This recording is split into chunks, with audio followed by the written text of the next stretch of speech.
सड़िया भी होती कि ना गईबा सदियों के दिल नियरा गईबा जान सुनो।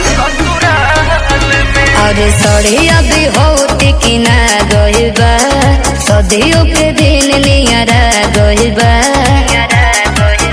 मोरा हर दिला गता गोरे गाल में का करी आया दिलवा निकाल के दे दिए जान तू ले जाई हा ससुराल में। आव दिलवा निकाल के दे दिए जान तू ले जाई हा ससुराल में। ले जाई हा ससुराल में। Music Zen Rakesh. ले जाई हा ससुराल में।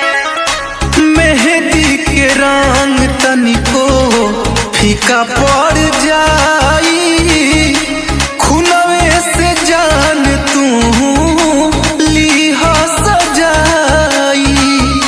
सुना ऐसे बोलो न काटनियन बोली डर लागता जाए में डोली छोड़ी रहतो के पगली के हाल में आया दिलवा निकाल के दे दिए जान तू ले जाई हा ससुराल में। आव दिलवा निकाल के दे दिए जान तू ले जाई हा ससुराल में। ऐसा मत कहो ले जाई हा ससुराल में।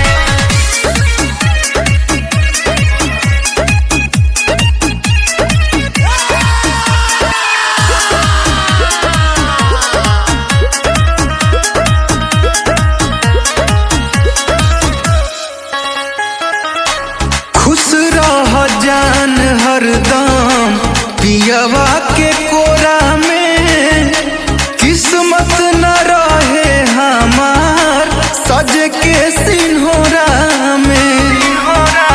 सब दहिया के सबक सिंगार हो राजवीर तोरा बिना बेकार हो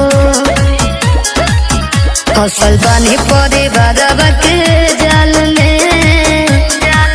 आया बाबा दिलवा निकाल के दे दिए जान तू ले जाई हा ससुराल में। आव दिलवा निकाल के दे दिए जान तू ले जाई हा ससुराल में। हमरो मजबूरी बा लान हमार मजबूरी।